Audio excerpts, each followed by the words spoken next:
بسم اللہ الرحمن الرحیم۔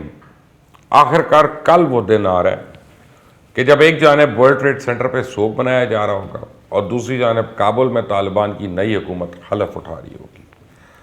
کل طالبان نے امریکی شکست کے تابوت میں آخری کیل ٹھوکنا۔ کہا جا رہا ہے کہ اس موقع پہ بعض سرپرائز اعلانات ہو سکتے ہیں، پر کچھ خدشات بھی ہیں۔ امید یہی کی جانی چاہیے کہ کل کا دن کابل میں خیریت سے گزر جائے گا، کیونکہ جس غصے اور تپ سے امریکہ بہادر سمیت اس کے حواریوں کو بخار چڑھا ہوا ہے، اس کی تسکین کے لیے کل ایک کابل میں کچھ بھی کر سکتے ہیں۔ کیونکہ مت بھولیں، ابھی بھی بہت سے طالبان کے سرکردہ رہنما امریکن بلیک لسٹ میں شامل ہیں، ان کے سر پہ ہیڈ منی بھی ہے۔ ممکن ہے شکست خوردہ یہ ممالک اپنے زخموں کو چاٹنے کی بجائے کوئی اور غلطی نہ کر بیٹھے۔ اس سے شاید افغان طالبان نے امریکہ سے حقانی نیٹ ورک کے رہنماؤں کے نام بلیک لسٹ سے نکالنے کا مطالبہ کرتے ہوئے کہا ہے کہ حقانی نیٹ ورک اسلامی امارات کا حصہ ہے، نام دوبارہ فہرستوں میں ڈالنا دوحہ معاہدے کی خلاف ورزی ہے۔ امریکہ کی جانب سے یہ کہنا کہ اسلامی امارات کی کابینہ کے کچھ اراکین اور جلال الدین حقانی کے خاندان کے کچھ افراد اب بھی ہدف میں ہیں، تشویشناک بات ہے۔ اور اگر کل یا آگے اس حوالے سے کچھ بھی ہوتا ہے تو یہ نہ امریکہ کے مفاد میں نہ افغانستان کے۔ اس وقت امریکہ اور دیگر ممالک اشتعال انگیز بیانات دے رہے ہیں اور افغانستان کے داخلی معاملات میں مداخلت کر رہے ہیں۔ اسلامی امارات سخت الفاظ میں ان کی مذمت بھی کر رہی ہے۔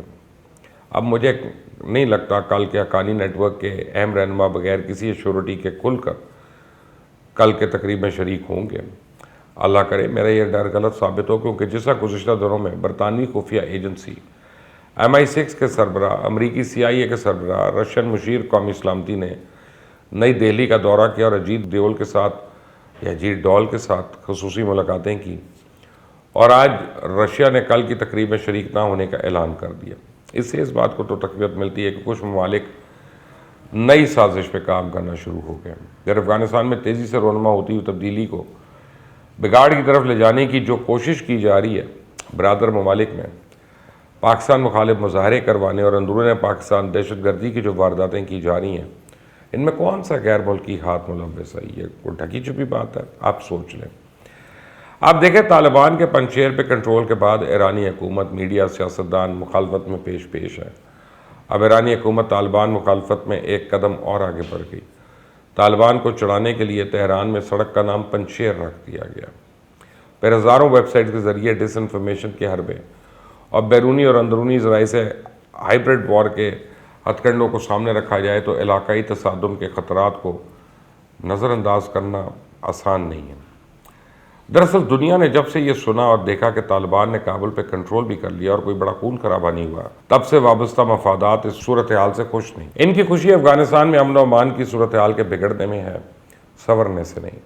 انڈین میڈیا پر روز میجر گورو آریہ سے لے کر تمام سابق سفارتکار، بڑے بڑے صحافی، سابق فوجی ایک ہی منجن بیچ رہے ہیں کہ افغانوں کو آپس میں لڑواتے رہنا یہی سب کے مفاد میں ہے، کیونکہ افغانستان میں امن آیا تو پھر یہ ادھر ادھر بھاگیں گے۔ ان کو کہیں نہ کہیں یہ ڈر ہے کہ جو کشمیر اور بھارت میں مسلمانوں پہ ظلم و ستم کر رہے ہیں، طالبان کی توپوں کا رخ ان کی طرف نہ ہو جائے۔ جب بیرونی دنیا یہ کہتی ہے کہ افغانستان کی نئی حکومت آل انکلوسیو ہونی چاہیے، تو اس کا مطلب یہ ہے کہ اس حکومت میں افغانستان کی تمام سیاسی پارٹیوں کی نمائندگی ہونی چاہیے۔ ان سیاسی پارٹیوں میں بعض سیاسی دھڑے بھی ہیں۔ 20 سال کی طویل جنگ جو یہاں لڑی گئی، اس میں صرف امریکہ اور طالبان بطور دو فریق شامل نہیں تھے، اور اس جنگ میں کئی نسل و لسانی گروپس نے طالبان کے خلاف غیر ملکی افواج کا ساتھ دیا۔ بتایا جا رہا ہے کہ نئی کابینہ میں صرف ایک تاجک اور ایک ازبک وزیر شامل ہیں۔ باقی تمام وہ لوگ ہیں جو امریکی اور یورپی افواج کے خلاف سینہ سپر رہے، 50,000 سے اوپر جانوں کا نذرانہ پیش کیا۔ طالبان میں لاکھ برداشت اور 1000 تحمل کی خوبیاں بھی پیدا ہو جائیں تو ان کے تازہ زخموں کو مٹنے میں کچھ تو ٹائم لگے گا۔ حالانکہ طالبان نے ایک بڑی کامیابی یہ حاصل کی کہ سابق حکومتی عہدیدار اور سیاسی عسکری اشرافیہ کے لیے عام معافی کا اعلان کر دیا، اور معافی پر بڑی حد تک عمل بھی ہوا۔ حالانکہ طالبان سے اتنی کشادہ دلی کی توقع نہیں کی جا رہی تھی۔ یہاں میں آپ کو ایک قصہ سناؤں کہ عبدالجبار عمری کے مطابق میں ملا عمر کے جوان بیٹے مولوی یعقوب کی دستار بندی کی ایک تصویر مرحوم ملا عمر کے پاس لے گیا، لیکن ملا عمر نے اپنا چہرہ پھیر لیا تاکہ تصویر نہ دیکھ سکیں۔ کہنے لگے ایسا نہ ہو میرے بیٹے کی محبت میرے عظیم کام میں رکاوٹ بن جائے۔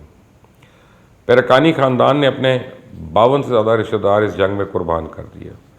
نامزد وزیر داخلہ سراج الدین حقانی کے 4 بھائی اس جنگ میں مارے گئے۔ تو جن لوگوں سے 20 سال لڑتے رہے، اس کی وجہ سے بیشتر طالبان لیڈروں کی اولادیں، بھائی، بھتیجے اور جنگجو مارے گئے، انہیں معاف کرنا مشکل کام تھا۔ طالبان نے یہ کر کے دکھا دیا۔ اس پر انہیں 10 میں سے 8 نمبر تو ملنے چاہیے کم از کم۔ اسے اس وقت آگے وہی ہیں جنہوں نے اپنی جانیں ہتھیلی پہ رکھ کے طویل جدوجہد کی۔ یہ ایک مثبت چیز ہے۔ طالبان نے فی الحال دنیا کو مطمئن کرنے کے بجائے اپنی تنظیم، جنگجو اور کمانڈروں کو خوش و مطمئن کرنے کی کوشش کی ہے۔ طالبان نے دنیا بھر کو یقین دلایا کہ وہ ان دہشت گردوں کا ساتھ نہیں دیں گے، لیکن اس قول کو عملی جامہ پہنانے میں ٹائم تو لگے گا، اور اس حوالے سے آنے والے 1-2 مہینے میں ہمیں معلوم ہو جائے گا کہ افغانستان کی نئی حکومت کن راہوں کی مسافر ہے۔ بہرحال طالبان کا ایک خاص فہم و دین، طرز زندگی، قبائلی روایات اور مسائل کو حل کرنے کا طریقہ کار ہے۔ یہ سب چیزیں ایسی ہیں جن سے بہت لوگوں کو اختلاف ہو سکتا ہے۔ طالبان اب حکومت بنا چکے ہیں، وہ اچھے کام بھی کریں گے، ان سے غلطیاں بھی ہو سکتی ہیں۔ دیانتداری کا تقاضا ہے کہ طالبان کی غلطیوں پہ تنقید کی جائے، کسی اچھے کام کی تعریف کریں، اور مغربی میڈیا کی طرح متعصب اور یک طرفہ پروپیگنڈا نہ کیا جائے۔ ابھی تو ایسا لگ رہا ہے کہ مغربی تجزیہ نگاروں کے سینوں میں اس وقت تک ٹھنڈ نہیں پڑ سکتی جب تک ازبک نمائندہ دوستم اور تاجک کا نمائندہ عبداللہ حکومت میں شامل نہ ہو۔